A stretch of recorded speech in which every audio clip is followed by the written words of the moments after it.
Yeah, it's that coming up from the bottom. Day one, $0 type shit.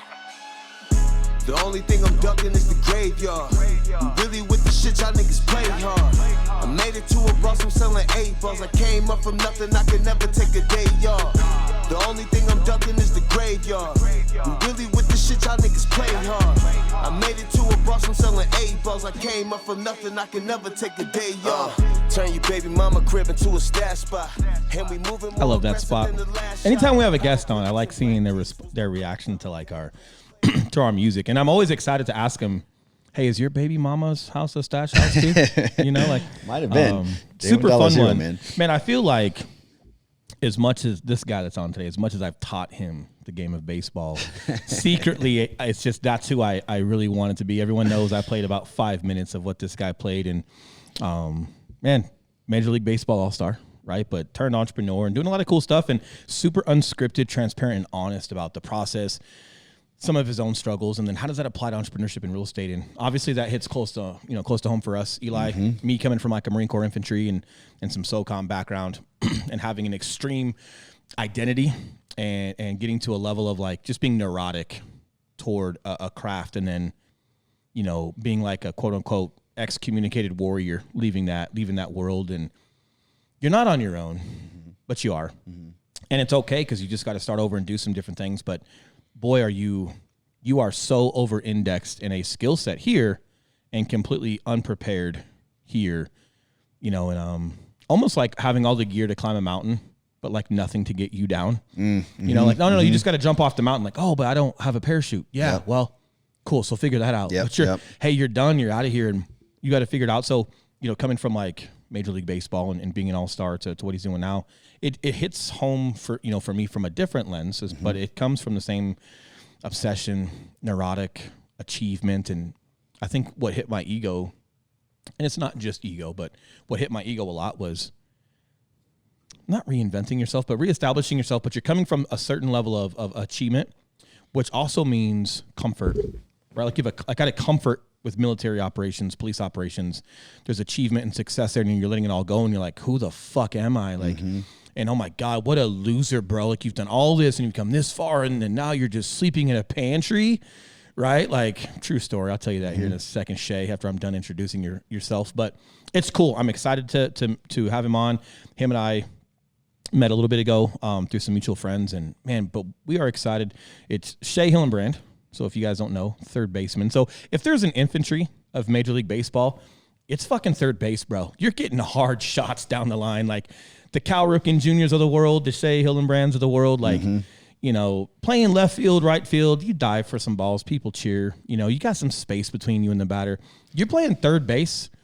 Listen, dude, that's infantry. That, like, you got your combat action ribbon getting ground balls and line drives over there, just getting in this shit. But super excited to have him on. He's now diving into some real estate and some entrepreneurship and leadership. And I'll leave it with this, and then we're going to let him introduce himself for a second. I get so excited when we have industry disruptors, as in guys coming from a different lane of professionalism, and they bring their skill set into an industry, and it gives it a fresh look, a fresh perspective.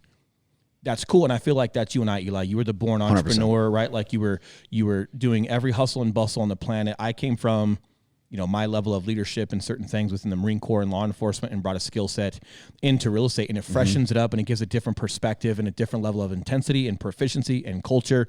And Shea, coming from Major League Baseball and everything that he's done into this world, dude, I get stoked for that. But there's also some dark times when you're transitioning, and true to this podcast. What was your literal day $1, right? And the stories that come with that all the way to the present. How are you still approaching every day like it's day $1? There's going to be some fun stories, but before we get to that, we're going to let Shea introduce himself a little bit and kind of let him give some context to his background and how he all came about. So finally, 19 minutes into this, Shea, what's up, brother? Shea Hillenbrand, what's going on, man?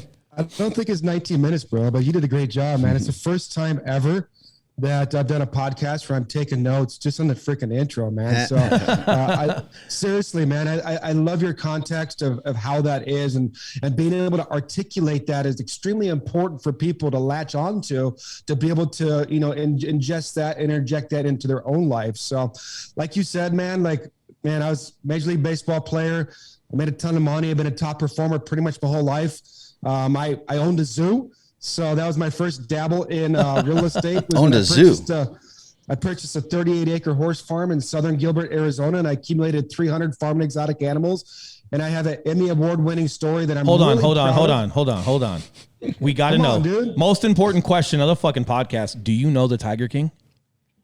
I do not know the Tiger King, but I know that lady that fucking Carol Baskin. So already, Shea, you're coming back on for one of our after hours podcasts, and we're talking about that. We're talking about that farm shit, bro. But digressing, continue.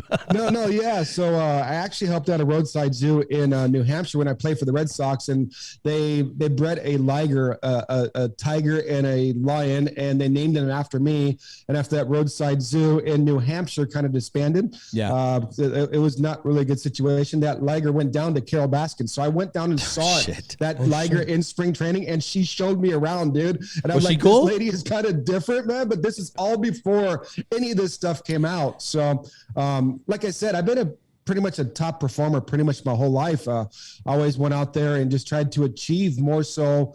Not the most talented person, but I had that mindset. But it didn't start that way. You see, my story starts, I'm 14 years old and I'm sitting on my bed, and my dad walks into my room and he says, dude, son, we're moving. And he drops a bombshell on me, and we're moving out of state. And the story I told myself when my dad left the room that day was, I'm not lovable, I'm not good enough, and my dad doesn't love me. It's like, how can you move me from beautiful Southern California to the hot desert of Arizona? Like, it's crazy. So as I reluctantly left all my childhood friends, and this is my sophomore year of high school, like defining years of my life, I decided to become an overachiever through athletics, not to get to the big leagues, not to become the best around, but to get approval and admiration and love, prove that I was worthy enough for my parents. So high school, I became the number one soccer player, state of Arizona, and I had chances to play in Europe and I had chances to play universities. But my childhood dream growing up in LA was to play Major League Baseball. So I walked on at the local community college, Mesa Community College, out of high school, and I made the team because of my work ethic. I was the first guy there, last guy to leave every single day. And after my sophomore year, I got drafted by the Red Sox. My dream became true. I'm just rocking it. So I report to spring training, 5 years in the minor leagues. I became player of the year 3 of the 5 years. And that gave me a chance in 2001 to become a Major League Baseball player. So why baseball instead of soccer? When you were that great at soccer, but you still committed to baseball, what do you feel like mindset wise? Did you have some more strengths toward baseball? I sat at the top deck in Dodger Stadium as a kid, growing up in LA. So it's that vision, right? It's a vision. It's being able to almost tangible, like what you could be by going to that stadium. 100%. So I'd sit up there at 8, 9, 10, 11 years old with my mom and my best friend. We had season tickets, and I had my chocolate malt in one hand and my nachos in the other hand. Yeah. And I said, I'm going to be down there someday. I'm going to be down there someday. And what's crazy is I inherently engaged all my senses. I'd hear the crack of the bat. I'd feel the roar of the crowd, the energy. I'd smell the grass. And I'd always imagine, now batting, number 29, Shea Hillenbrand. Yeah. Like I'd always do that. But when I went home at night, when I was a kid, I lay in bed and I'd envision being on ESPN. I'd envision being on TV and the Major League stadiums, cashing Major League checks, all that crap that you kind of hear with the movie The Secret, which is all whatever. But I did that stuff because visualization is so powerful. And so many of us just don't understand how to utilize that. You're a father, correct? You're a dad, right? I have 5 kids, bro. I know. I know you do. I'm just it's for the viewers. No, I'm just saying. But here's what's so crazy. Here's what is so freaking crazy, man. Mm-hmm. This is why, especially coming from like fatherhood, right? This is why it's so important to, hey, you want your kids to work hard and put the amount of effort that's needed to be successful at something. But this is also why you don't want to kill your kids' dreams. Like there's so many things we do well as kids with daydreaming and smelling the grass and visualizing certain things. And then we get to adulthood. And it's almost like you have to relearn how to visualize and put yourself into a moment. And it's like, man, just like baseball, man, like I went to a Cal Ripken Jr. camp one time, and he talked about all these coaches that are fucking kids up trying to make them throw all the same way. And he's like, look, man, kids naturally throw the ball uber well, especially if they kind of know how to throw the ball. It's everything that coaches start implementing into them that just aren't letting them utilize the movement of their body. And it's so crazy when we're kids, or like you ever see a kid naturally squat, like when they're pooping in their Literally diaper?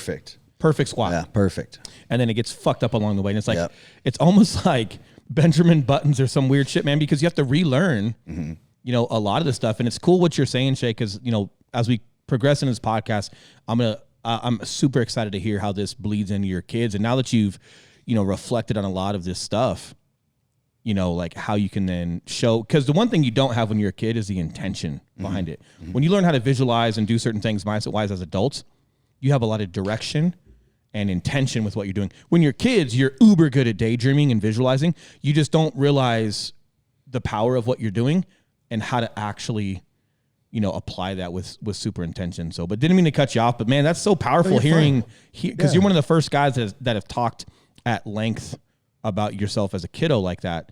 And I feel like I was the same way.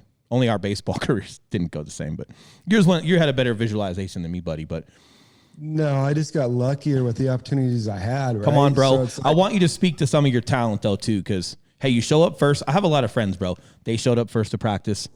They were the last ones to leave, and they were not good.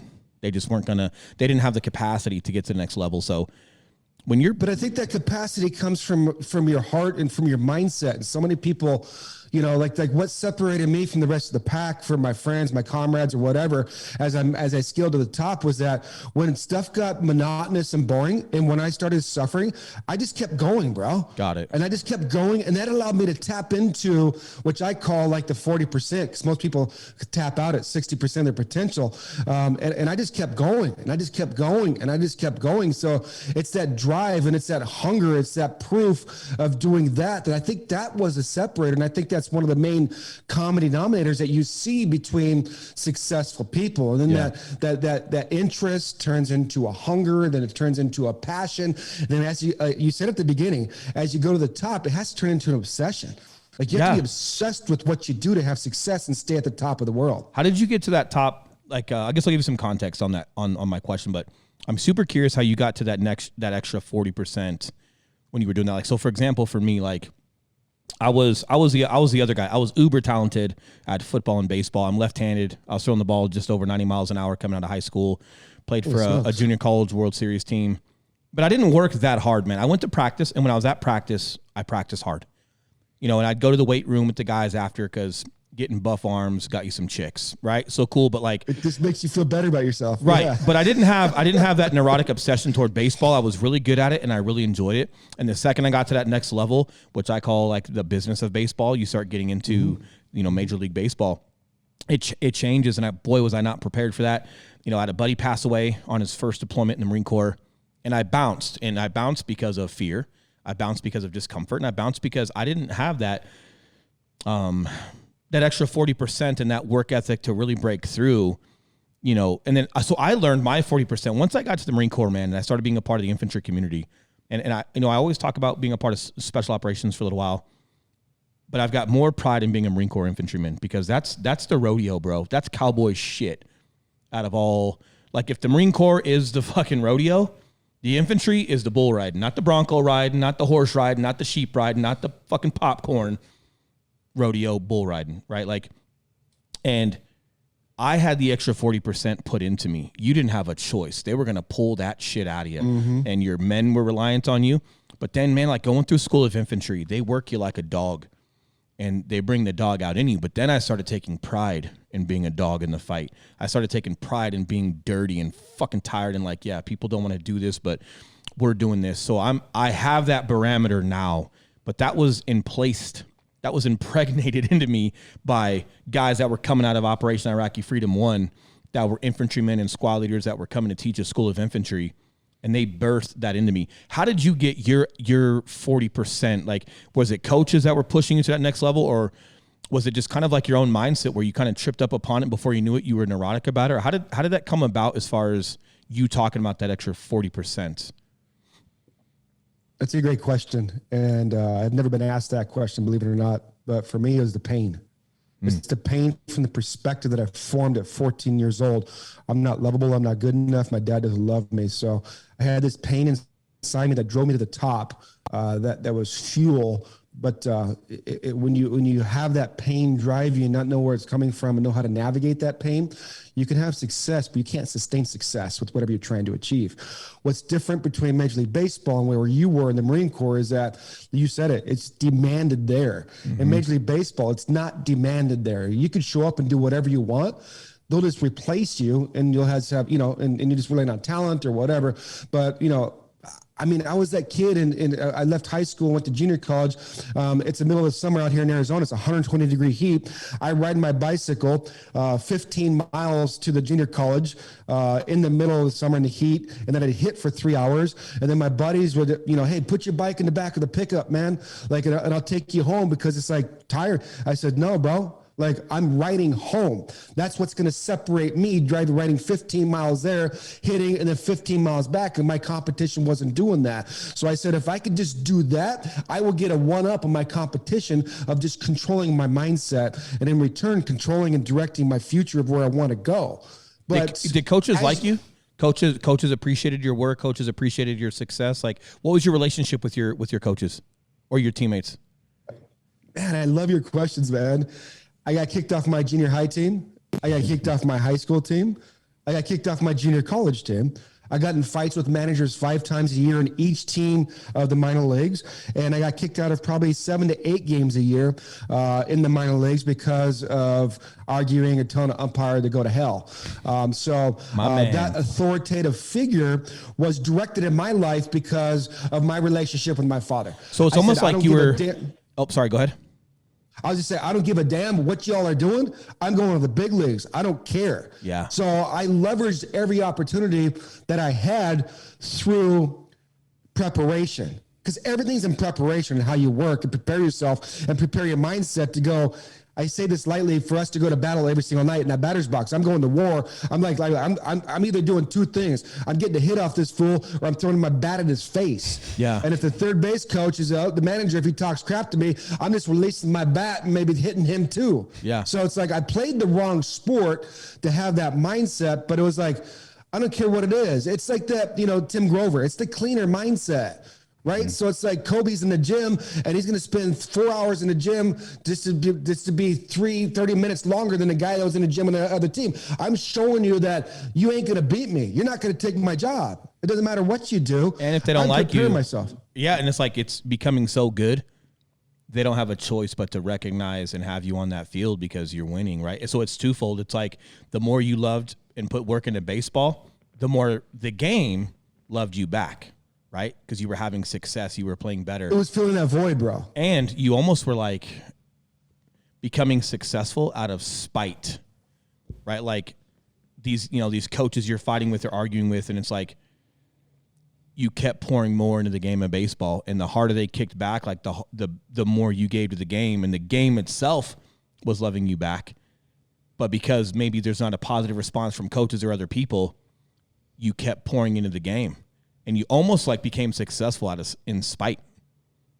Almost. You're exactly correct. So what it is it's an escape, right? So when I was a kid, I'd go throw the ball against the wall or kick the soccer ball to escape my internal world of hell from those stories that I told myself from experiences. And those stories that I tell myself from experiences, whether it's with my father, whether it's an authoritative figure that formed a perspective. Yeah. And that perspective that I formed ultimately broke me.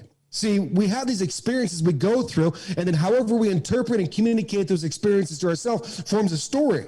And that's what I want to convey to everybody that's watching or listening to this is like that story forms your identity of who you are. So I didn't know who I was before I went into what I did. So when you go into something that's high pressure, you attach your identity to that because you don't have identity outside of what you do.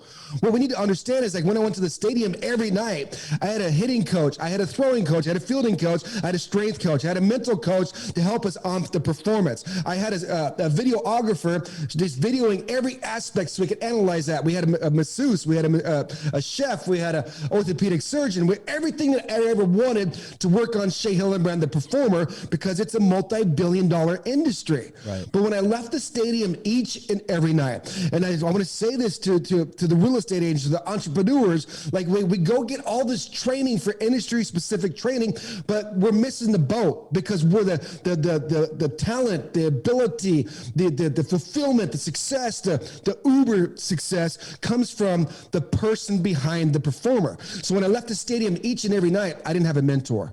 I didn't have a coach. I didn't have anybody to confide in. Matter of fact, I had a sports psychologist that I took along with me on the road, and I paid him with hookers and weed.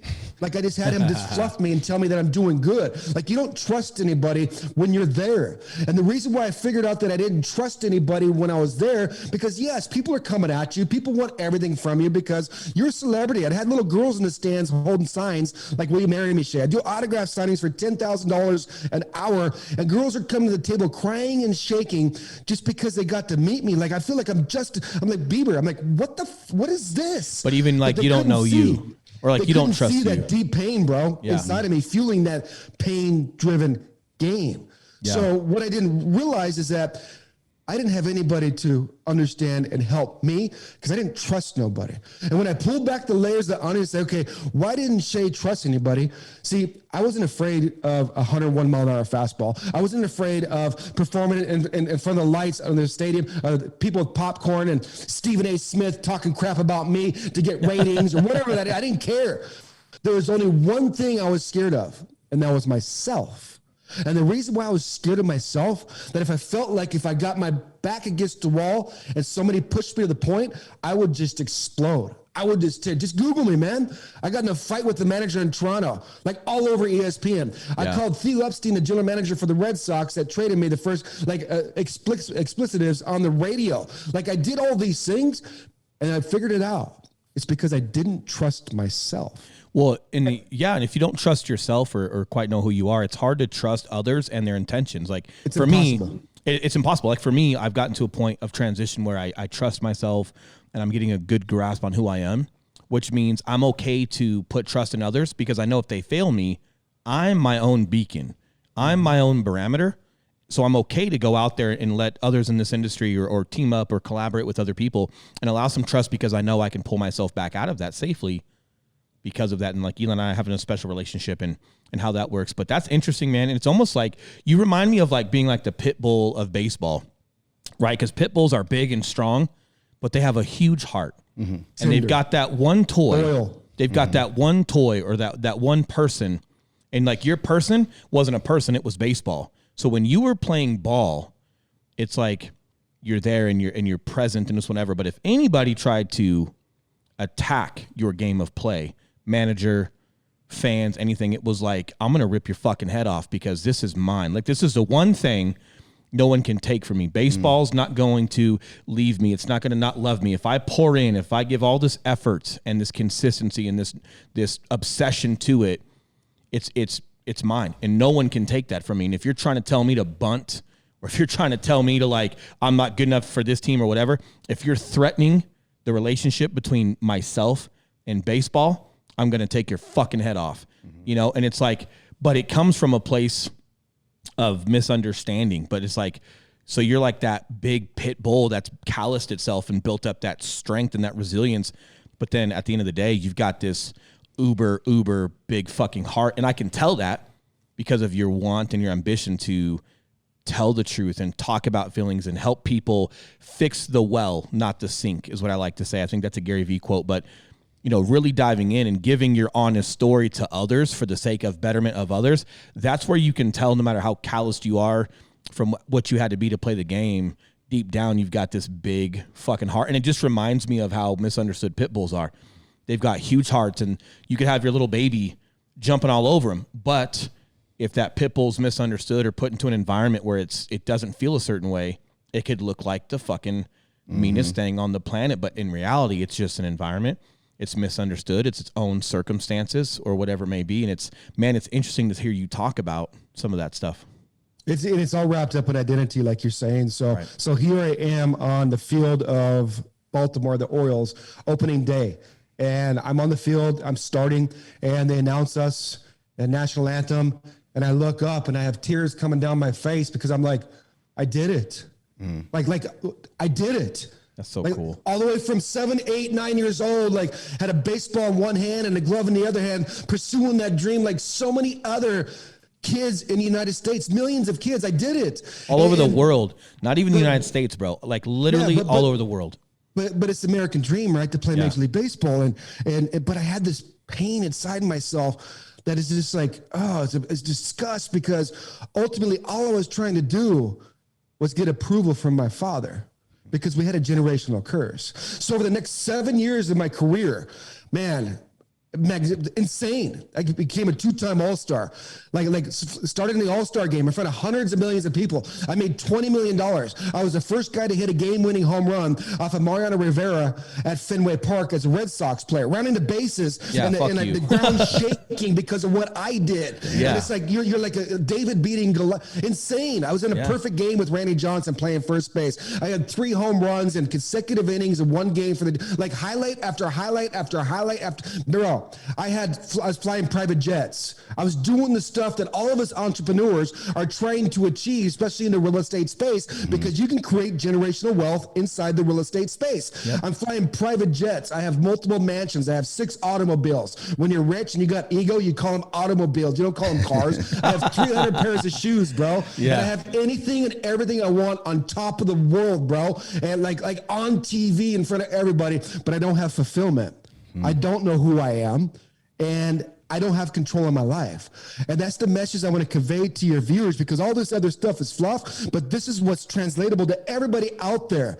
So that pain from that perspective I formed at 14 freaking years old, I'm not lovable, I'm not good enough, my dad doesn't love me, was driven inside my subconscious belief system, and I was numb to everyone and everybody around me. And it's not, and it's interesting to hear, and we're going to dive more into it when you talk about like, hey, all this other stuff is just fluff, like it is, but it's not. It gives context to hard work and sacrifice and everything you did to achieve that, yet still wasn't fulfilled. And like that's, when people say, hey, money won't make you happy. Mike Tyson talked about it. He goes, hey, if you think money's going to make you happy, you've never had any.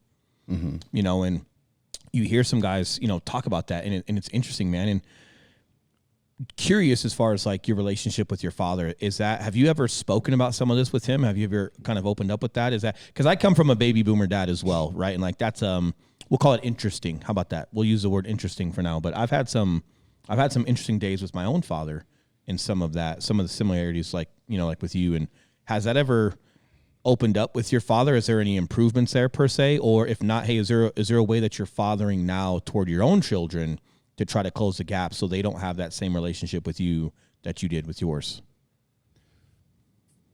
2005, I'm flying from Chandler Airport in Arizona to Detroit, Michigan to play in the All Star game.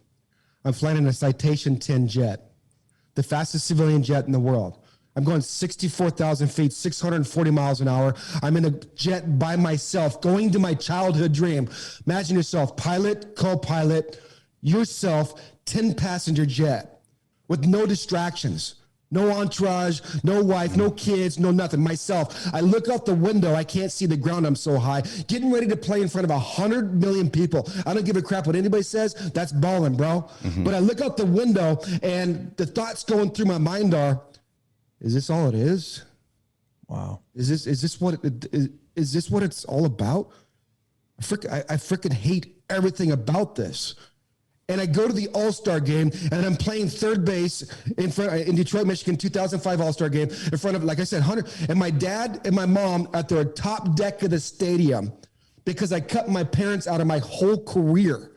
I have to live with that. With doing that to my father and my mother. And my dad's up there looking down, and he's really proud of me, and he's telling the ushers, he's telling the security guards, he's telling all the fans, that's my boy down there playing third base. And they're like, why are you up here? I don't know, but we love him. Although I have my entourage, I have everybody down there with me on the field, and the home run derby, and the clubhouse, my parents are up there. And I'm looking at third base in front of 100 million people up there, and I'm like, I freaking hate this guy. It's perspective. I cut my parents out of my whole career, and I have to live with that. My life transpired about 8 years ago, and I met my current wife, and she was a saving grace from God. And she says, you have to get back in your relationship with your freaking father. So I discovered my story. I discovered why I did what I did. I made $20 million playing Major League Baseball. I was slated to be a $100 million player. I don't care about the money. So when I left the game, I was so obsessed to fascinated. Why did Shea just reach 1/5 of his potential? And I reverse engineered everything. I was like, okay, the decisions and actions I made were driven from my perspective. My perspective is driven from my story and experiences. And I have to go back and I actually rewrote history. You can't change what happened with experiences in your life, but you can change the perspective. But you have to go there. And it's so hard for so many of us men to go there because there's pain attached to it. There's ego, there's pride, and it's a sign of weakness. But I sat down 5 years ago at my parents' supper table, and I shared my parents my story. My dad cried. I cried. And my dad said, you know what, son, we've been trying to tell you this your whole life. Because the perspectives that formed from the stories were incorrect. When my dad moved us from California to Arizona, it was to give me a chance to play Major League Baseball, but he didn't know how to communicate anything to me because we have a generational curse. And what my dad went through was way worse than whatever I went through with pulling his mom out of bars at 14 because his dad wouldn't do it, and he's just not good enough, and he's not lovable, and his dad doesn't love him, but he didn't have the equipment and the tools to be able to navigate through those things because, we really don't do that during those times. Just pull up your bootstraps. Let's go. We got to be a man. We got to go out there and provide and protect. And he did that stuff. But the stories I told myself were 100% incorrect. So I was able to rekindle my relationship with my father. I was able to reestablish that and change that perspective. I didn't rewrite history with the experiences, but I changed that perspective, and I had breakthroughs in my life. And when you have those breakthroughs, you have clarity, you have empowerment, you feel like just released, and you discover new things that you didn't know were possible, because so many people are holding themselves back with the stories they tell themselves on a daily basis. Sure. So my father passed away 4 years ago, and he donated his body to science. And my mom called me in the middle of the night, and I knew that phone call was the call. Get over here, son. And I sat with my father for 2 hours, and I witnessed what he put my mother through for 52 years, and her standing by his side and sitting there holding his hand while he was dead and just waiting for them to pick up his body. And when there was time to say goodbye, I leaned over and I kissed my father in the head, and I said, Father, I'm going to use my voice to impact the world. And that's what's driving me now. That's what's moving me now with what I'm trying to achieve and what I'm trying to do, is to use my voice to help people that might not have that opportunity to be where they are because they're jammed up. And when I did that and pulled back the layers of the onion, I really discovered new gifts and talents and things. I never thought I'd ever be doing this, brother. Yeah. And it's the greatest feeling in the world. Yeah. Yeah. Man, it's interesting you talk about that, because I've had similar stuff with my dad, and I think the biggest thing over the past couple of years for me, not even just with my father, but with other friends, just other close relationships, how we receive love isn't necessarily how people give it, right? I know they talk about that in the 5 languages of love in that book, but 5 love languages, bro. Mm-hmm. And it's cool to read, but the one thing is and the one thing that my wife is really good at is she recognizes how I love. So instead of her focusing on how she receives love and then, hey, you're not loving me, why aren't you doing this? Why aren't you doing that? She's just her natural disposition. She's able to see, hey, this is how Will expresses and shows love.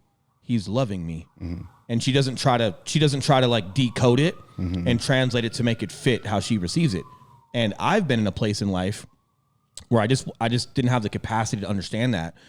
If someone wasn't giving me love in the way that I understand and recognize love, I didn't know that they were loving, and then you just have to just give a little bit of forgiveness there, of just benefit of doubt and people doing the best and trying to recognize the love in them and where they're giving that. And man, it's funny because Eli, we'll let him talk in a minute. He took me up to the mountains and we did mushrooms, and I think we were total of 4 grams in by the end of it, and no distraction, but it strips you of your ego.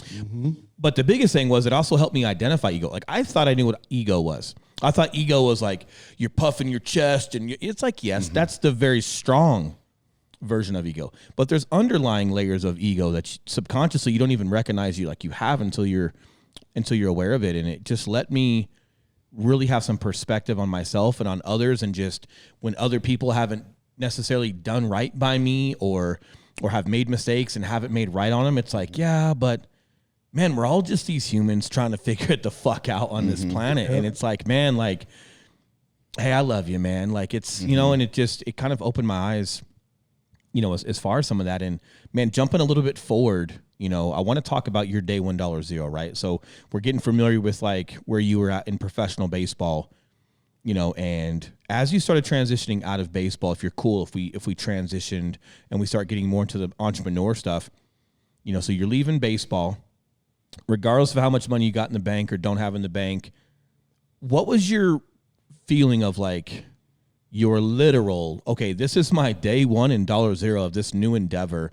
I'm no longer in baseball. I'm venturing out into this. I don't want to call it rock bottom, but you know, day $1 is kind of a play on rock bottom. But like, what was the feeling when you first felt, man, I'm out of ball and I'm doing this? Because for me, it was like I got excited. You know, I'm leaving like the military world and I left police world. I was helping my buddy build his fitness company before Elon and I built a real estate one, and I was excited at first. But then you're like, oh, it's real now. I'm sleeping in a fucking pantry. I've got zero fucking money. I've got zero identity. What the fuck? Like the excitement kind of goes away when you get like, kind of like when you're excited, like you're motivated about getting in shape again. Tomorrow morning, like I'm going to do this. Cool. You start drinking your pre-workout the next morning and then you walk out the door and it's snowing and you're still tired and then you start running and you're like, oh, I'm not energized for this. This is not fun. I can hear both of my feet flopping on the fucking ground. They sound so heavy. I'm out of breath 30 steps into this. And that's when like the reality sets in. What was like you transitioning out of ball, like that literal day $1 What did that feel like? What did it look like? What were you doing? Were you starting off in real estate and this leadership stuff? Was it something different? I mean, what was that like for you kind of like rebirthing yourself? Yeah. So in the prime of my major league career, I walked away. Like I quit. I left $50 million of potential earnings on the table. And I said, I need to run, numb, and flee from this pain that I'm experiencing because I ultimately attached that pain to baseball. I didn't know what made you leave, that. by the way, before we go to your day when I was 0? What was your mind? What made you walk away? What made you leave? I hated it. I hated every aspect of it. The only thing I liked about baseball was the 1st and the 15th. That's when we got paid. Yeah. We got paid a shit ton of money. So I love other you. than that, like it's just like it's crazy because there's so much involved because we do it every single day. So if you don't know how to fight that fight, I left. I just walked away. And I was that kid in 5th grade that when Mr. Murphy came around, he says, okay, let's dream day, guys. What do you guys want to do when you grow up? And I was vigorously raising my hand in the back of the room. And he said, okay, Shea, what do you want to do? And I said, I'm going to play Major League Baseball and I'm going to own a zoo. And all my teammates, my classmates laughed at me. Like, really? I'm going to do it. So when I left baseball, I had a great idea of buying a zoo. So I purchased a 38-acre horse farm, and I not had one business, but 3 businesses, and I accumulated 300 farm and exotic animals. I had camels, kangaroos, llamas, alpacas, monkeys, raccoons, 2 800-pound Wilshire pigs that are Taco Bell and Gilbert. I had a blind horse with a seeing-eye pony, a 3-legged goat named Trace. I had a Holstein cow named Biggie Smalls, and I had a miniature donkey named Tupac, and they'd have wars. So we had to separate the fools so they don't shoot you. So I had this vision of rescuing these animals with unconditional love and then rehabilitate them and then putting them in a petting zoo environment out here in Arizona and get them to interact with disabled, child crisis, and kids that are struggling, disabled kids. Wow. And I had everything out there. And the joy I received over the next 4 years, witnessing my animals transform thousands of children's lives in my community through my nonprofit foundation Against All Odds, was priceless. I'm bound to get that fulfillment now. I'm bound to get what I've been searching for because Major League Baseball didn't do it. The fame, the glory, the money, the status, all that stuff didn't do it. I'm bound to do it through serving and helping other people, but it didn't. Because I found myself at 3 o'clock in the morning 7 years ago on the floor of a van. And when I was on the floor of this van, I was motionless after overdosing on drugs and alcohol. Here lies someone that so many people envy. I was parked outside my ex-wife's house. I was feeding my children Little Caesars pizza by getting change out of the cup holder 7 years ago. My children were just inside this house at arm's distance away. And after overdosing on drugs and alcohol, just to try to numb that pain, I wasn't an alcoholic, I wasn't a drug addict, but I had to just I couldn't figure out how to escape that pain. As my soul's leaving the top of my head and I'm clinging onto my last breath, the thoughts going through my mind are, you're a loser, you lost everything, you're a failure. What would your parents think if you left this world today, Shea? What kind of dad would do this to his kids? Are you freaking kidding me? My answer to that was, I don't know. I'm nothing if I don't have baseball. So I just let go. I don't know if I died, if I fell asleep. Like, my name had become the game of baseball. I'm Shea Hillenbrand, the Major League Baseball player, my identity. But by the grace of God, I woke up the next day without any side effects, no nothing. And I said, I got to get going. I gotta do something, because I've done everything I could to try to kill myself, but not kill myself, but like to try to escape all the world of hell I was experiencing. So I said, man, I got to get into momentum, like ASAP, by stacking little wins. So I just got up on level 1. See, the way I became a Major League Baseball player, one of the best hitters in the world, I mastered hitting off the batter's tee. So many people don't master level 1, the foundation of what you need to do to stack a foundation to grow on. And so many guys are like, I want to go to level 2, 3, 4, 5, 6, 7, but you have to master level 1. So level 1 for most people, for me at that time, I had to stop the bleeding. I had to stop freaking lying to myself. I had to stop writing off that ego and that veil of Major League Baseball player. I had to look in the mirror and say, you know what, dude? You're scared. You don't have anything. But we just create momentum, one step in front of the other. See, when you create momentum in your life, guys, you get rewarded. Like life's about momentum. Progression is the key to happiness. Then I had to start understanding like my internal dialogue. The most important conversation any of us have is the conversation we have with ourselves. And the conversations I was having with myself were so negative. You're a loser. You're stupid. And I'd say that audibly out loud. If you say a negative thing out loud, it's like 70% going to ingrain into your mind and who you are. It's almost like It's crazy. it's almost like a verbal display of like people who cut themselves, like cutters. They want to feel pain. It's almost like you were 100%. saying terrible Great way things to to put yourself. It's like a verbal punishment. It's like a verbal display of pain towards yourself to punish yourself, but it only puts you, deeper and deeper and deeper, into a hole. And it's cool that you talk about stacking wins, man. Like I've been there, man. Like I've got something that I talk about. I heard from a friend before, because everyone talks about their why. What's your why?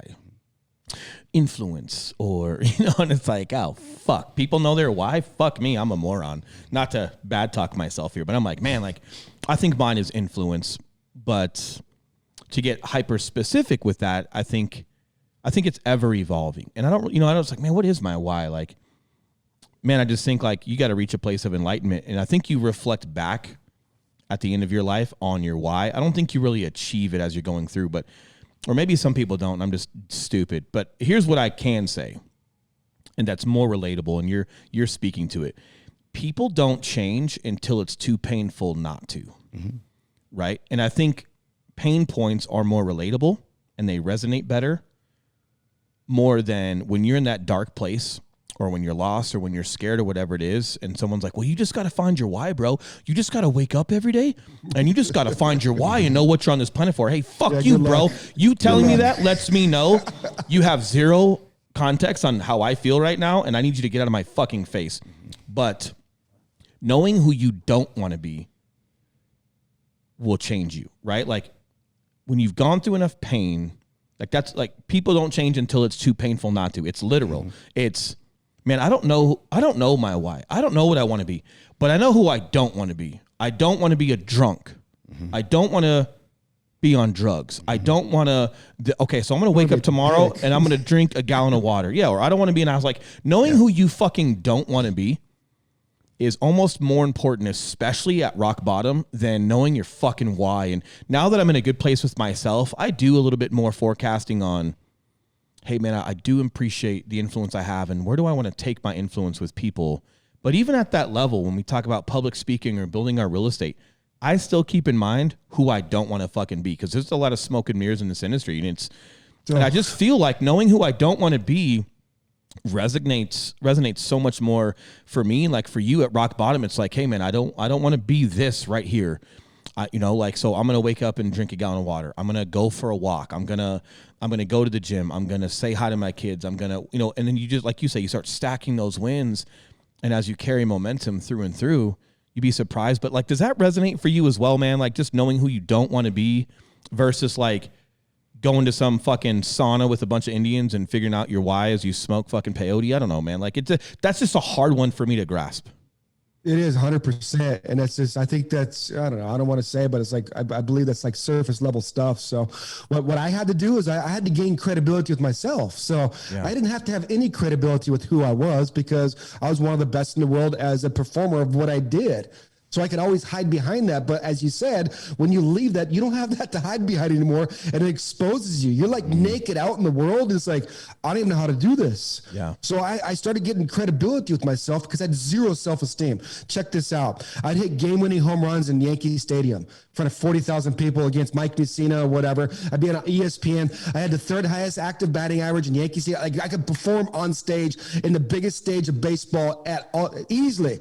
But we go out to a 5-star restaurant, $4,000 meal at the end of the night. I'm on ESPN watching myself highlights, and I'd almost pee my pants every single time at the table because I couldn't step to the plate, the dinner plate, because I was fear. I had fear of everybody staring at me if I got up from there to walk across the restaurant to use the restroom. I didn't know who I was. And that's where a lot of people are, I believe, with what I've experienced, is that we don't know who we are. We have no self-esteem or self-worth. So how do we go from that to where I am now? It's just keeping the promises to myself. It sounds so cliche-ish, but it's true. So it's like, if I'm going to wake up tomorrow at 7, wake up at 7. And I have to keep myself accountable. Nobody else. I mean, if I do it, yeah, good job. If I don't, come on, Shea, let's go, dude. You got to do better at this crap. If I say I'm going to drink a gallon of water, if I'm going to go exercise or do a certain amount of things towards gaining momentum in my profession, whatever, just freaking do it.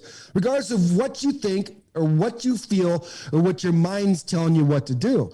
That's how I was able to hit in front of 40,000 every night. I told my mind what to do, and I just translated those skill sets that I've mastered in that space into my personal life because I finally had to do that. And that's just keeping credibility with yourself. Your self-esteem goes up, your self-worth, your attitude changes, your outlook, your perspective, all those things, just getting that momentum a little bit each day. And I can speak to that. At it. Yeah. Every day. Well, every first, day. two things, by the way. I'm a Yankee fan. So you reminding me how good you were in Yankee Stadium. You're lucky you're not here right now. I'd try to beat you up. It's a sad reminder of you. That's fine, dude. You can beat me up, but I still rank the Yankee Stadium. I know. It's fucking up. But that's what's so fun about. What's funny is like I grew up a diehard Dodger fan, and I played for the Sox. So everybody's like, "Oh, you're a Red Sox player." I'm like, "No, they paid my paycheck, dude." Yeah, dude. It's like it's funny. Like now, it's funny. But man, I love what you're talking about because here's where I was at. Right, like I had some people know the story. I've spoken about it before, but I'm 2 weeks. You know, like I'm starting in a pantry. My buddy's mom's old Y2K pantry when I leave. So I went from military operations, government work, police work. Then I helped a buddy build 14 franchises in fitness. And then I left that. And when I started over and I left that, I was sleeping in my buddy's mom's pantry studying for real estate. And I'm by distilled water and Fig Newtons and canned food and fucking like just a real pantry from the year 2000. For all of you youngsters, they thought the fucking world was going to end. We're still here.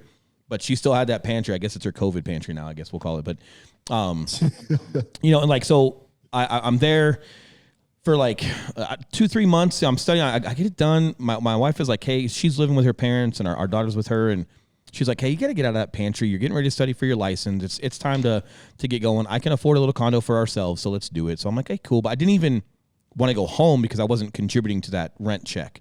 Right, like she was paying for that, and so I'd be working all day, all night to just hustle and earn my keep. And I'm 2 weeks into real estate. You know, like I got rid of all my cars. You know, I made decent money, but I didn't save money, so I was broke. I had $36 when I was starting real estate. So I'm mad at myself for that. I'm mad at myself for the position I put myself in. I've had all these accomplishments through military and police work, but here I am, you know, just now getting out of a pantry, my fucking baby mama's paying the rent. Like, great, you're just accomplished, right? And I got rid of all my cars. My mom signed for a car for me. She bought a car for me, you know, and I had one car to trade in that we couldn't sell, and it was upside down in equity, of course. So my mom signed. I didn't have any money at the time. I hadn't made no money in real estate. So she had to sign for this car by herself. Bless my mom. She's my number one fan. She's like, all right, well, don't fuck it up, man. I got you. But so I'm like, cool. So you know, the owner of that dealership drives my mom home. I get the car and I'm going straight back to work. As I'm going to work, I get a call that one of our combat Marine friends, Calvin, passed away. He got hit on his motorcycle by an SUV, died on scene. Not good. And, you know, he had closer friends than me, but that one just hit me because I'm like, man, I'm sitting here in a fucking tie that's not mine, driving a car that's not mine, going to this fucking job, you know, that's not mine. And who the fuck, like, I felt like I had no identity, right? Mm-hmm. I suck it up at work for a couple hours, make some calls, and then I start going home, and my wife calls me on my way home, and, hey, just checking on you. And I'm like, yeah, I'm coming home. And she's like, hey, what's the matter? And I told her what happened. And she's like, oh my gosh, like, I'm so sorry. And, you know, and I get home and she's crying, and I'm like, hey, don't cry for me. You know, like, his family, his closer friends, because they were in California, you know, so like he had other closer friends than me. I was more of an acquaintance, but because of where I was at in my life, this one just hit me hard. And she's like, no, like, we have to talk. And I go, great. Got fucking friends dying. I'm wearing some stupid tie. I'm in this car that my mom gave me. My wife's uber hot. So, like, yeah, I'm broke. You're uber hot. Here comes the talk. We're no longer together, right? Like, here comes the fucking John Deere letter in person. There's an envelope on the counter, so I'm thinking that's the fucking letter. And I make some stupid comment that, thank goodness, she didn't even understand what I was trying to say because it was sarcastic. And she was like, what? No. And she's like, just, you know, I'm like, all right, well, let me grab some water. I go to the kitchen, I grab some water. I'm preparing myself for another failure of her telling me, you know, I don't know, she's dating Mel Gibson. I don't fucking know. And I open up, and it's not that, right? Of course, right? Like, the things that you think of and just create in your mind when you're in a bad place is like, it's astonishing, right? So I'm opening up this letter, this envelope on the counter, and it's a pregnancy test, and we're pregnant. And the feeling of losing a friend and feeling so unfulfilled and so just a failure and sad and you know, this Marine passing away, like, that hits me. And then, oh my gosh, but we're having a baby. Like, that was like a tornado of emotion. And I just went numb. I went blank. You know, and, like, bless her heart, man, she didn't try to make me respond in a certain way. She felt more bad that the news is coming 2 hours after you heard about your friend, but I don't have the heart to keep this from you. I want you to know as soon as I know. And I said, I just got to take a shower. I didn't talk. I didn't cry. I was just numb. And again, man, bless her heart for not trying to have an expectation of how I was supposed to respond. She just loved me for me. And a couple weeks later, we were finding out we were having a boy. And that's when it started changing for me. And this is where my question is going to come for you, Shea. So I started thinking, once we heard we were having a boy, it was like, man, like, he's going to carry your name. What's he going to think of you? He's going to challenge you. He's going to question you. He's going to see what you do. Like, what are you all about? What do you stand for? And I started reflecting on everything. And then I was just like, man, everything cool about dad for him has already happened. Like, every badass thing he's ever heard about his dad happened before he was even born. Like, that's fucking lame. And you know, so I started bridging this gap mentally. It was like, because I felt like I had no identity, right? The Marine Corps Eagle Globe and Anchor was gone. The police badge was gone. I'm naked. And then it was like, no, you're not. You made that Marine. Mm-hmm. You made that police officer. There were things in you that are instilled in you that created an outcome in the Marine Corps. And God bless the Marine Corps and the leadership and the people I had around me. But at the end of the day, I still had to choose to be a certain level of Marine. I still had to choose to be a certain level of police officer. And it clicked, and it was like, oh, I don't need to reinvent myself. I don't need to fit real estate. I need to make real estate fit me. It's me who made the Marine with good people in my life. Don't get me wrong. It's me who made the police officer. Hey, I can make Will the broker. I can make Will the real estate agent. But I got to do it my way. There are values in me. There's work ethic in me. There's identity in me. And I'm different than everyone in this industry. And that is a fucking good thing.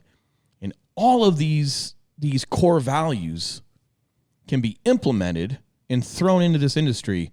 Oh, and I'm going to shake shit up. I'm going to do some cowboy shit. And that's when I put my fucking Will badge back on and started realizing, hey, man, you're everything you need to be to do this. You don't need to reinvent yourself. You don't need to, start over per se.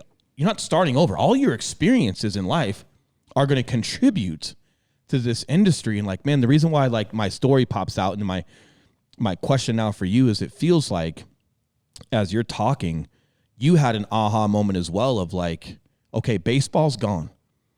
And man, that was my identity. But at some point, it sounds like when you start talking about your small wins after your overdose, you started realizing, hey, man, everything I did to build the baseball player is everything I can do to build the guy over here in the entrepreneur world. And, oh, fuck, baseball didn't make me. I made me within baseball. I can make me within this over here. You know, and I'm super curious, Shea, about some of your perspective toward, you know, some of this and like where I kind of had my aha moment in, hey, man, I'm going to make real estate fit me. I'm going to come in with everything that I've applied and everything I've put forth in any different industry and apply it here. And let's fucking shake this thing up. And, you know, boy, have we. And, you know, we'll get to Eli here. I know he's probably falling asleep over here. We're going to get to him in a second on how we met. But like, Shea, did you have like an aha moment, or did you start bridging the gap as well with realizing, oh, fuck, I made that ball player. I can apply, okay, I'm not playing ball anymore, but I can apply all of that hard work and consistency and everything toward a different industry. But now that I've had a perspective shift and I understand I need to still do self-love, I'm not going to be neurotic and obsessive and toxic with my new entrepreneur world.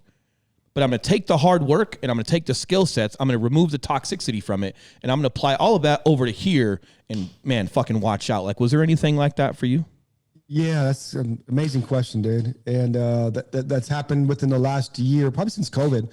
Because I was rocking it in real estate and COVID and everything shifted. And I just, you know, as a Major League Baseball player, like we pivot, we understand how to do things. So, because we're always failing, right? So the biggest thing that I struggle with a lot of professional athletes struggle with, when I left Major League Baseball, I was kind of the cancer in the clubhouse. I was the guy that's like, dude, you could play, but you're always angry. So I was always trying to prove to everybody that I wasn't that guy because I have that soft, tender heart as a pit bull. And that just made me a yes man. And that's what led me ultimately down to that night in the van of being where I was, because I was trying to be something that I wasn't. So you went from one extreme to the other kind of thing, like a pendulum. I was just trying to prove to everybody, like, I'm not that dude. I'm like, I will take my shirt off my back for you. I will, like, I love people so much and I have a passion. And like what drives me now is I don't want people to feel the pain that I felt when I was on top of the world, not just going through, like I was on top and I had just so much pain going there. And that's what drives me, because so many people are in that spot of living in that pain. So once I realized, like, this ain't working, man. Like the first year of my marriage, like with my wife, like she stood, like your wife, like she's like just stood up, and I wanted to play the victim. Like, don't you realize who I was? I don't care who you were. You're not this person. You need to figure it out, man. Like let's go. You got so much you can offer. So I started tapping back into, I was so scared to tap back into that Shea Hillenbrand. That was a Major League Baseball player. That character in that story was a really entertaining character for a freaking movie. The stuff that I did was crazy. So I thought that was a package deal, right? So it's like I left everything there, the intangibles, the work ethic, navigating failure, just going at it every single day, the hunger, the drive, the never giving up and pushing through the 60%. Like I left that there, and I was just in this land over here of entrepreneurship of like, what do I do? Like, then I go get a job at a car dealership. I'm like, I don't want to be around these fools. And I go get a job at Home Depot. And then I go get a job that, like, I'm in May, and I jump from broker to broker because it's like, these peoples are fools. Like, this is like, this doesn't even make any sense. So now I started uncovering and tapping back into the old Shea Hillenbrand of like, dude, yeah, like I have everything now. I'm going to make more money now than I ever did playing Major League Baseball. And that's just a byproduct of serving and impacting and doing the things the right way without the toxicity, without burning the bridges, without that ego. Look at me. Because every time I walked into a room, I was like, hey, look at me, man. Like a game winner off Mariano, 2-time All-Star. Look at me. Yep. I'm Shea Hillenbrand. Like I needed that ego stroked because I had a huge gap inside of me that I couldn't fill with that. And when we're having success, and I see it all the time in the real estate space, I see guys having success. There's a neighborhood right now that's rocking it, man, in real estate. But he's riding 100% off ego because he doesn't know where he's at. He doesn't know who he is. He doesn't know the foundation. So that ego tries to fill that gap between the emptiness inside and bridge that gap with the success that we're having. And I see it time and time again. I'm like, these dudes are going to set themselves up for destruction. And they already are. It happen. He's got the Lamborghini. He's got the, like, everything. And I'm like, dude, like, let me help you, bro. But they think I don't know what the hell I'm talking about. So the thing is, like, I found my space inside of EXP. And the reason why I found my space inside EXP is I want to help real estate agents. I want to help people build their businesses. And it starts with who you are. And just leading from the front. And I'm so glad you made that decision, right? Because, like, here's my big thing. Like, you want to, like, let's talk about some of the big guys in the room, right? Like the big successful people. And Bradley talked about this. He's like, you know how I got in the room with all those guys? I became one of them. Mm-hmm. Period. And I'm so glad you chose EXP. And I'm so glad you chose to just represent yourself and build your own network, because it's like some of these guys, man, like, you can't dive in and save them. Some of these guys, as much as we, you know, it's like when you're raising your kids, man. It's like you want to give your kids everything you didn't have. But the fact that you didn't have it is what created your ability to be who you are now, right? So, like, we want to save people from feeling pain or from that fall, when in reality, the fall is what might save them. And that's the only thing that's loud enough for them to fucking hear. You know what I mean? So it's like, instead of you going and trying to convince everybody that you can help them that's already on their egotistical mountain, you just build your own through action, through leadership, through leading people the proper way. And they watch you build, and like that respect is going to come, and they're going to see it through action, and you're going to build your own. And that's fucking cool. That's fucking really cool. And that's where leadership has to come from, man. Like, you know, this is where, like, I get super passionate because of, you know, my history with leadership within the Marine Corps. And my biggest thing is like, look, man, if we can teach people to be high level humans, I don't care what industry you're in, you're going to be successful. Mm-hmm. If you have an understanding, if you have a capacity for that industry, if you have some level of talent, you got to have that, right? You got to have some talent, right? If Shea couldn't throw the ball, it doesn't matter how much he loves it. You ain't playing third base, right? You got to have a strong arm there. And then from there, it's the work ethic and everything else. But, you know, if we can be a high-level human coupled with capacity for more, consistency and all those good things, like, you're going to be successful. You're going to be successful. And if you're in that world of ego and showing the Lambo or whatever it may be, it's not scalable, because anyone that's getting attracted to you, that's looking at that, you don't actually know how to grow them. You don't actually know how to lead them. You don't actually know how to teach them. So it's going to be a domino effect. Not only can you risk falling, anybody that's ever followed you will then also fall, because as your reality crumbles, well, their reality was put into your reality, and it's like a fucking domino effect, and it's dangerous. Mm-hmm.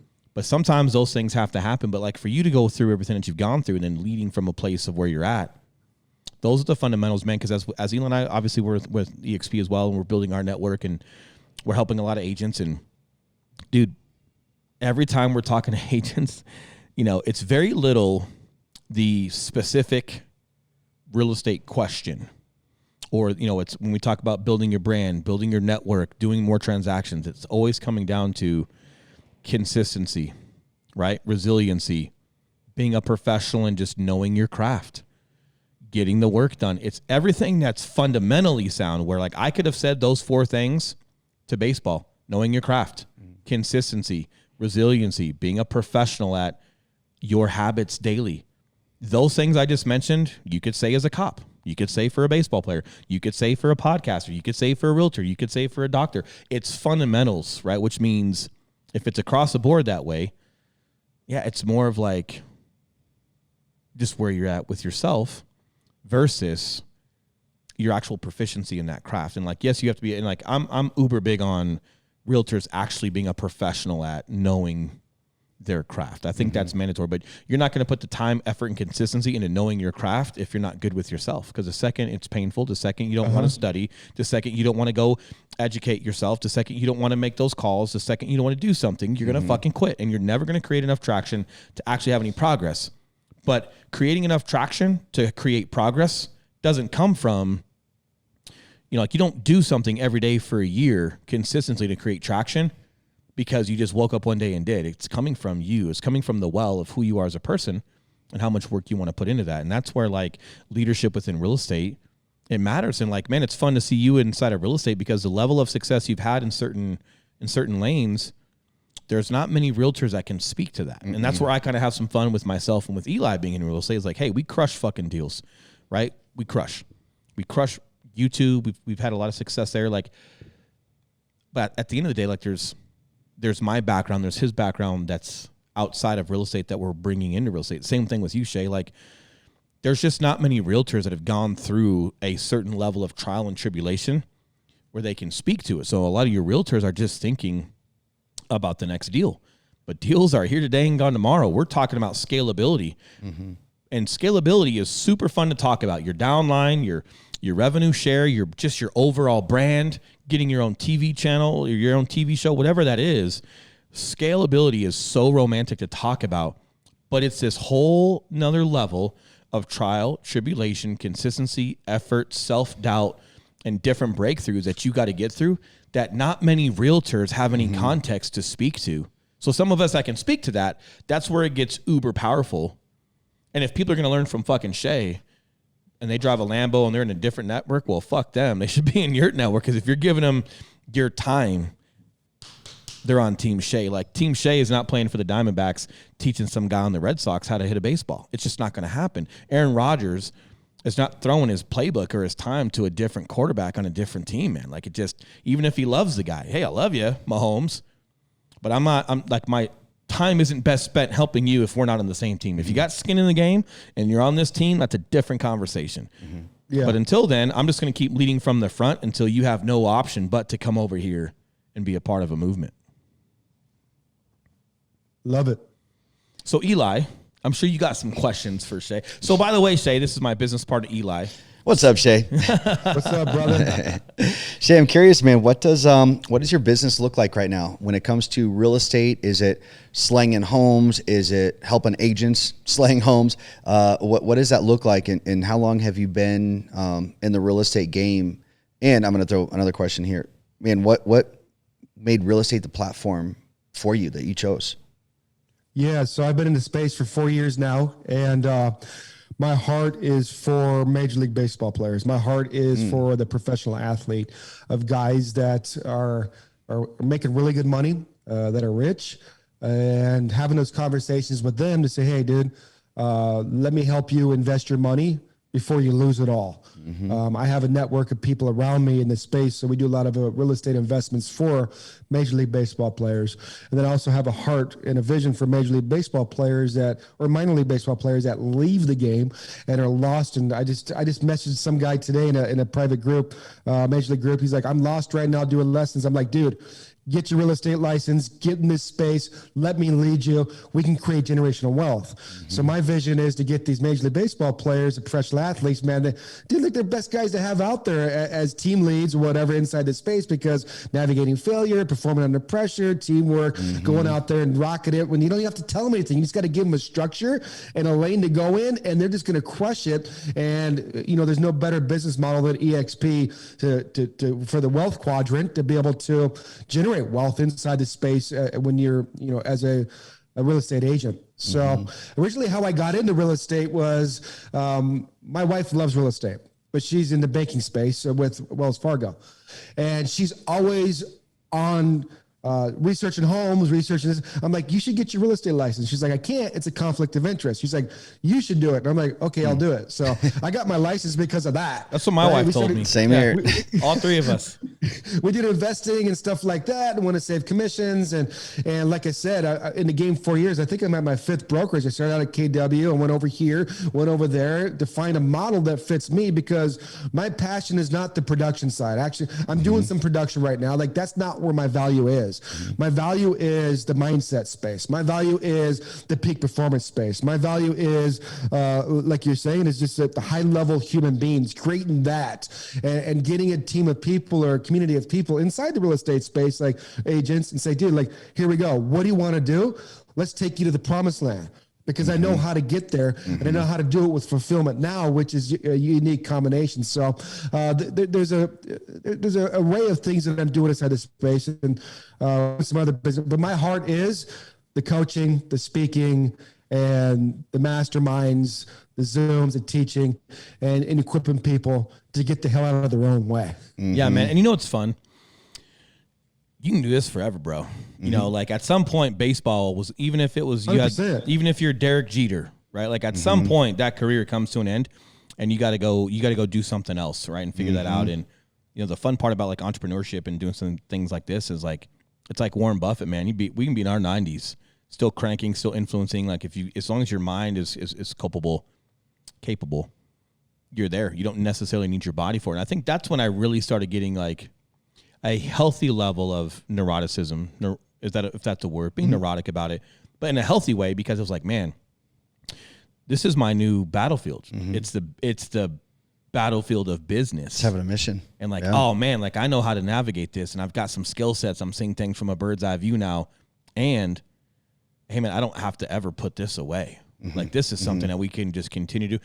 And it almost allows me to feel good about getting neurotic about it, because as much as I want to accomplish everything right now, I know I don't have to. When you're playing baseball, when you're in the Marine Corps, if you're a cop, and like when I was a beat cop, just being on the street, answering 911 calls, getting in this shit, you know, you're enjoying it.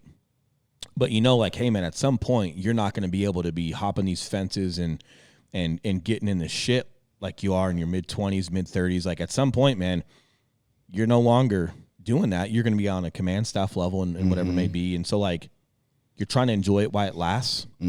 But it also just, man, like I think that's where some of the toxicity comes from with being neurotic and getting obsessed with it, because there's a certain pace to it that I got to hit it right fucking now, because it's here right now and I got to fucking get it. And if I don't ball out right now, it ain't going to fucking happen. And I think that's where it just gets a little toxic versus this. It's like, man, I still feel like I'm neurotic and obsessed with what we do, but I don't take myself so serious. If I take a fucking day to lay on a beanbag and read a comic book, I'm not punishing myself over it. It's like, because dude, we could be in our fucking 90s still rocking out, still having levels of influence. It'll just be at scale, but we don't ever have to kind of give this up and like, you gotta hit it while it's hot kind of thing. It's like, no, man, we can crush this for a long time. And it's almost like, man, it allows you to pause in certain moments and be a little bit more deliberate and intentional. It's almost like how Conor McGregor fights versus a Nate Diaz. Nate Diaz is going to slap you around, 200 punches around, and he's throwing shit against the wall, and it's cool, and I like it. But then you got a guy like Conor in his prime where he was composed, and you're like, man, like he's not punching as much, and like the clock's going to run out. But it's like, hey, dude, he's so deliberate and intentional with when he decides to throw a punch. Every time he hits you with it, you fucking bleed, and they hurt. And it's like, man, I like that in business. I don't need to fucking be like dog paddling in the fucking water, splashing around, barely treading water. It's like I want to have, you know, like, but having a little bit more composure and intention behind your deliberate strikes. So when you do fucking strike, man, it's a big hit, and there's a lot of impact, and it's almost like a mountain bike on a higher gear, right? Where like it's harder to turn, but like they're way more productive versus you're on first gear, just spinning, but you ain't fucking going anywhere. And I feel like when you kind of first get into it, or like when you have those momentum areas, when you're new at something, like you're kind of doing that versus now, just very intentional, very level-headed. And I feel like because we're like that, I'm also less fatigued. My mind isn't overran. I'm not fucking tired at the end of the day. It's like when you have that intention and you're so deliberate with what you're doing and you can kind of see where the pieces play out, man, I don't ever feel burned out. I just don't. Shea, I've got a question for you, man, about your fulfillment factor, because it was, you know, baseball, you weren't feeling it. The zoo, you weren't feeling it. Are you feeling that now? Is that something that you feel like you've kind of got a grasp on? And he's like, fuck no, I'm still fucking angry. Fuck. Yeah. What does that look like for you, man? And what are you doing to change that? Bro, like if I die tonight in my sleep, I'm cool because I found it. I found what I was searching for my whole life, and that's my smile. That's the fulfillment. That smile is a byproduct of being fulfilled. So when I walk into a room now, my goal is to shift the energy in the room. Right. So if we want to do business with other people, if we want to be able to influence other people, so many people hear so much crap out there. You got to be in a position where they feel you. Right. So they got to be able to feel you when you talk, and you got to be able to fill yourself up. So I talk about getting into the flow, doing the morning routine, doing my pregame workout. What am I doing every day to get into flow? Like I'm going up to the mountain, I'm doing trail running. I'm getting my mind, body, and spirit. I take my dogs with me, and I love doing that. I spend time with my wife. I just doing different things that we got to really understand that we can control to fill ourselves up every day to get into that flow, to be able to influence other people. The highest place we can resonate energy wise is being able to tell the truth and believing in what you're saying.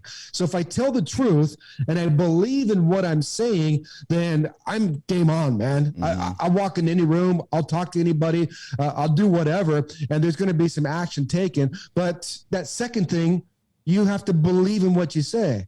How many people do we come across in this space, in the real estate space, that just talk crap? They talk gibberish. They talk around themselves. Like they're stroking their egos. Like, who the hell is going to even listen to you, man? Doesn't matter what the hell you're saying. But that's the problem is they do. And man, here's why I'm okay to talk like you are. Here's why we're getting big on agent attraction.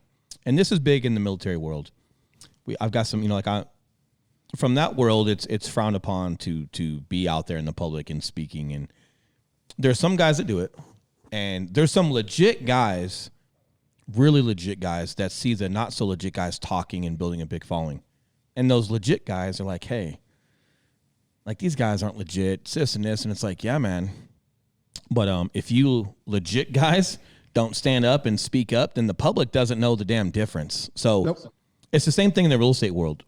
There's a lot of people that are doing that. But if some folks that are really out there doing a great job and building big brands and building a certain level of influence, if we don't speak up and start showing how it's really done and showing what's possible, then you let all the smoke and mirrors win. And it's kind of our fault. It's because you got new realtors coming in, or you got older realtors that have been around for a while that have to like make a pivot and get onto social media, do things differently now because the tape player thing is gone, and they don't know where to go. And then they see these people talking, and yeah, it's smoke and mirrors. But if that's the only thing, player? Yeah, tape player, tape player, I love that, tape player realtors, man. It's like, hey, dude, like that worked for you back in the day. It's just not anymore. So they're trying to gravitate to a different person, and they see these guys that are just out there tooting their horns, but they're not legit. They call them tooties. But they just don't know any better. Like I was talking to a kid. He came over to us over here at EXP, and he loves it, man. He understands the scalability, and we were talking to him about, your influence and being less production. Because Elon and I, we crush fucking deals, dude. We've done that for a long time, but now I'm starting to get less in the production world, and more of my focus is coaching and influence and leadership, and my time just isn't best spent in doing the deal. But don't get it twisted. I fucking crush. There's no one better. So I'm sorry. There's just not. Like the way that we're able to crush, the way we put deals together, we crush that. But we are better teaching agents that and teaching agents how to build their brand than just me out there doing the deal. And there was a kid that came over to us, and he had a buddy at Keller, and he's like, yeah, like, so, hey, what's their production? And I think he looked me up on like production, and he's like, oh yeah, those guys aren't bad. And I go, hey bro, my production's going to say 0 in like 12 months. Like if you're still talking about personal production, you don't get it. You're playing checkers, not chess. You're playing, exactly. You're not like, hey man, we're over here doing multiplication and you're on addition. Like if you're just trying to look like, hey man, you think my production's like solid, it's actually been fading for the last year and a half, and you just don't even realize that the only reason there's any deals there left is because they track you for 24 months on there. Like my shit's going to say 0. And it's because my new client are agents, man, helping agents build their brand, build their business, learn how to crush deals, learn how to get their own TV show, learn how to have a podcast, learn how to level up. And if I'm teaching agents how to go build themselves, then I'm at scale. And that's like a general on a battlefield. Okay, if you got General Patton in World War II just pulling trigger, he doesn't win war. He doesn't win battle. He's got to influence the infantrymen. If he's out there just wanting to look through a scope and pull the trigger, hey, dude, you're a general now. You've done that, and you've driven through the ranks. But if you don't hit that certain level of influence, then we're not going to make more use, and we don't win. And now, well, we're influencing thousands of deals, not just my personal production. We're influencing how many deals now, how many brands now, how many realtors now. So that's the new client. And it's interesting to see people that gravitate to that and people that don't, that just want to look at their own personal production. It's like, hey man, first and foremost, I did 34 deals just my first year in production. And that was the slowest I ever was. All we've done is gotten bigger and better since my first year. So first and foremost, you who think you're doing personal production, I beat the shit out of you when I was doing personal production. Secondly, you got to learn how to like level up, because you're going to be 65 years old one day. And are you still selling a house at 65? Chasing deals, man. Fuck, man, because that deal's here today, gone tomorrow. And I'm not disrespecting deals. I fucking love the deal. But if you're not putting yourself into a level of graduation through your career, what is there for you? And it's kind of the fault of the franchise model, right? Berkshires, Remaxes, Keller Williams, bless their hearts, got no bad blood toward anybody. But when you're in that model, it's very driven to, you're just a gerbil that owns a team, or you're an independent realtor at Keller Williams, and there is no promotion. Yeah, well, it's self-centered. There's no bringing the guy up behind you. There's no bringing the guy up behind you, but there's also no promotion. You start as a realtor. You've been here 35 years. You're still a realtor. Right. Within EXP, the way you can build your brand and your business and your level of influence, you can be promoted several times with how big you can grow and how much impact you can have through this model. And Shea, you know this through sports, and I know it through military, man. Getting awards, getting recognition, getting a level of influence because you went from being a team leader to a squad leader to a company commander to a battalion commander, and you're leading 500 Marines, to being the Sergeant Major of the Marine Corps, and you're leading 200,000 Marines. There's promotion in there. Humans need that scalability, need to feed their ambition, need to have promotion, or you die inside. You live in quiet despair. And when you're in a traditional real estate model, man, like you start as a broker and you end as a broker. Like there's just not much, there's not much that's feeding your ambition. And man, you burn out, you die out, you get toxic, you get negative, and then you start not being so good at your fucking craft, and then you blame the world for changing because you've been in the phone book for 30 fucking years, named AAA Realtor, and that doesn't fucking work anymore, and you got to do this thing called the internet, then you got to do this thing called Facebook, then now you need to make fucking TikTok videos, and the world was better 30 years ago. Shut the fuck up. It wasn't better 30 years ago. It's not worse or better. It's just different. But you're so toxic because you're burnt out on doing the same thing for 30 years that you're incapable of making that pivot. Versus, man, people that understand that now, regardless of how long you've been, if you understand where you can have influence and impact, you start seeing that, there is life beyond the deal in real estate. Right? So when people talk about production, I just laugh. And I'm like, man, I cannot wait till my home snap says 0. Because then people can just think I'm not a big deal. Great, I'm the white guy on a football field running a 4.3 40. You don't think I'm going to run a go route and catch a touchdown, so you're going to play shallow as a safety. Hey, man, I'm not taking any disrespect to that. You're assuming, and that's cool, but I'm going to go catch these touchdowns. And by the time you figure me out, it's too fucking late. And everyone that saw it for what it was, right? Everyone who saw Julian Edelman for what he was, well, they picked him for his fucking fantasy football team, didn't they? Same thing, right? So people that are seeing EXP for what it is, there's a lot of influencers coming over. There's a lot of people getting on board because they see it for what it is. And those are the people I want anyway. I have zero interest to convince anyone of anything beyond a certain level. I will educate you on the model. I'll educate you on the opportunity. I will do zero convincing, because if I'm trying to convince you of something now, it looks like, hey, what's in it for me? And it's not. That's not that, right? So educate them on the opportunity, educate them on the model, but I'm not going to sit here and stroke you a bit to hope you come over. Like, no, man, because that time I'm doing that for you, I could be putting into someone else who is interested, who does see the vision in the model. And I'd much rather pour my time in coaching into a guy that gets it, that's committed, versus trying to talk somebody into it. Like you ever try to talk somebody into liking baseball and you got to coach them? Fuck. 100%, dude. Right? Like, no, I'd rather slam my dick in a door than do that, dude. You kidding me? Shea, I was the only one that would do that. Shea, what's next for you, brother? What you got coming up in the future, man? Just building out, bro. Just doing what I could do to help out. Building out my coaching business. I help top performers, business execs, and entrepreneurs. And I'm doing that inside EXP and outside of EXP, and just using my voice. Got a movie that we're going to put together in my life. Oh, shit. I envision a theatrical release with an A-list actor. And then just moving forward and loving life, however I pivot, starting a sports agency with Major League Baseball, stuff like that. So just shaking and baking, man, just navigating each day at a time and see where it goes. Like the last 4 days, I was showing clients around, real estate clients around. Before that, I'm building out a coaching program. It's just loving life, man. That's cool. Just, on the grind, dude. I can't say enough about being able to figure out who you are, where you want to go, doing the work. Oprah always says the best. You're in charge of filling yourself up and keeping yourself full. Everybody's different. Before, I was the hard ass. I was the FU guy, all that. Now it's like nothing but love, nothing but passion, nothing but energy, nothing but getting out of my own way and doing the things that make me fulfilled. That's using my voice to impact the world, to help other people find their voice. whether Yeah, it's man. inside the real estate space or outside.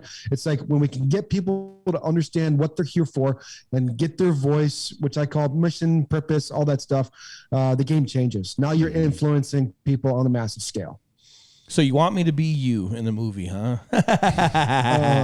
No, I want you to be the sidekick, the demon that comes and kicks my ass all the time, dude. Bro, I would Hell I would crush that role. I He's would good at be that one. I'm a great alter ego. Come here. Yeah. I'm a great Yeah. Hey, you. Yep. Yeah, hey you. Come here. No, man, that would be awesome. And Here, let hey, me have show you you. heard of Ben Newman?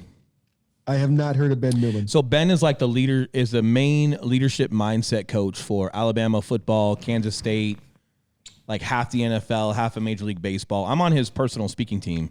And Ben Newman is a close, new personal friend of mine, super cool guy, but man, I'm going to chat with him. It'd be fun to introduce you to him because he works with a lot of prior athletes.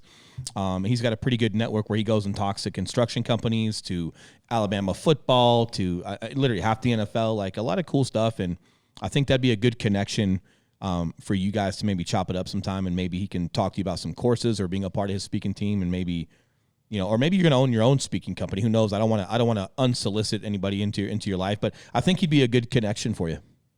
Yeah, I appreciate that. Yeah. I love meeting new people. Love seeing where it goes. And see man. if we can align visions. So yeah, man. It'd be fun. It'd be fun, man. And we're going to be throwing events here, like real estate events here in Denver every month throughout this year. And we're going to do a fun summer bash. But, man, it'd be fun to get you out, to have you speaking out here in Denver sometime. Where I think, we did one in Power Field where the Denver Broncos play. That one was super cool. I think we're going to do another one this summer. And you're just Coors in Arizona, Field, right? Baby, come on. Coors Field. Come on. Yeah, dude, we can do Coors Field. I'm down for that. Yeah, fuck yeah. But it'd be fun to bring you out, man, and maybe you can do some speaking with us and just have at it and build and grow, and it'd just be fun to have a guy like you out here for some of that stuff, man. Like, it's raw, and you've got some context with what you can speak to, and it'd just be fun to have you a part of that. I'd love to be a part of it, brother. Anything we can do to help out. Awesome. You know me. Where's the best place for people to find you? Yeah, MLBmindset.com is my website, MLBmindset.com. And then the socials is Shea Hillenbrand, Shea_Hillenbrand on IG. It's all good, man. You'll find it. Hell yeah. Just Google me, man. You'll find me. I want to find those fights, man. He's like, You'll find all the crap. I'm gonna go dig up some shit now. Yeah, he's yeah. like, man. he's Such like entertainment. Ricky Bobby. It's like, hey man, pretty much the best there is. High level, accomplished everything. If you ain't first or last, where do we find you? Google me, Eli. You That's right. fuck. That's the best answer, bro. I need a shirt that says Google me, but Yeah, like, that's hilarious. but like, don't put my name on it. Just like expect people to know my stupid face. That's awesome. Yeah. Hell That's yeah. awesome. Well, it's been fun, brother. I'd love to have you on again, and we'll throw some music on and get out of here, and we'll chat offline for a couple of minutes. But man, super fun having you on. Super fun hearing about just some of your story, and I think you and I just have a lot to relate to because we come from different lanes, but they're very similar with intensity and identity, and there's just a lot of shit there, man. And over the past couple of years, I've seen a lot of like athletes at your level really sympathize with veterans and what they peel away from. And man, I wonder if there's ever a project we could do down the road where I know we do like service dogs for veterans, we do physical exertion events for veterans, but I wonder if we could have like a what do you call that when you have like a friend overseas and you write them a letter? Like a pen pal. Pen pal. Yeah. I almost wonder if there's a way to like bridge the gap and like give a professional athlete a veteran, or a veteran a professional athlete as like a pen pal. And then maybe once or twice a year, like they meet up at events, we can throw a big event. But there is a lot to say about veterans and what they go through, and professional athletes and what they go through. And it would be cool to kind of merge the gap and almost like introduce dudes or let them have fucking pen pals or something, but then they meet in person once or twice a year for an event. I wonder if there's something there down the road that maybe we can throw together. Because, man, there's a ton of crossover. I know veterans love professional athletes. We idolize them. A lot of us wanted to be them. But then professional athletes are very thankful and respectful and look up to veterans for what we do. Yes. There's a mutual respect there. There's a mutual level of sacrifice.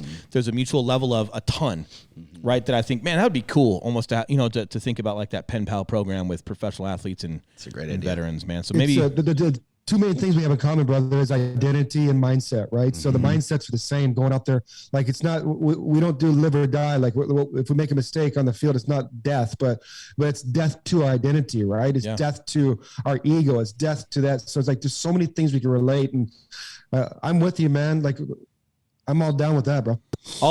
We'll put it together. The first one we'll do will be zoo related. We'll put together a little spec op team to go figure out Carol Baskin and if she really did what she did. You know what I'm saying? Like, so we'll take we'll take Hillenbrand and a couple ball players. I'll put together a spec op team. Just you and me. We'll just go. You and me. Just you and I. We'll go run some recon and see if we can't find some of these bodies, bro. But we gotta record it, bro. We gotta create a reality show through it, bro. Yeah. Hell yeah. The tiger reckoning. Right? Hilarious. or we'll just stick to kicking ass in real estate and building people's brands. That's probably or that. If we get bored or too rich, we'll go do the reckoning. But it would be great branding, bro. This is the guys that called out Carol Baskin. Could you imagine you and I dressing up as tigers and lions and making animal sounds to disguise ourselves in her That's little how you're farm? sneaking in, right? Yeah. Remember Ace Ventura when he was like hiding in the rhino? Yeah, and the rhino and it came out his ass. Dude. Oh shit. We got some fun tigers things. are like that. They'll tear you up. Dude, no shit, right? But no, man, we super appreciate it. Everyone listening, man, super appreciate everyone's support. And we'll get out of here. And Shea, hang on for a second, man. We'll play some outro and we'll holler at you guys here in a couple of days. We've got another podcast coming up with Jay Kinder. Super cool guy. We'll talk more about that when he's here on Friday. But everyone else, enjoy the rest of your week, and we will hear from you guys Friday. All right, see you guys. I can never take a day off.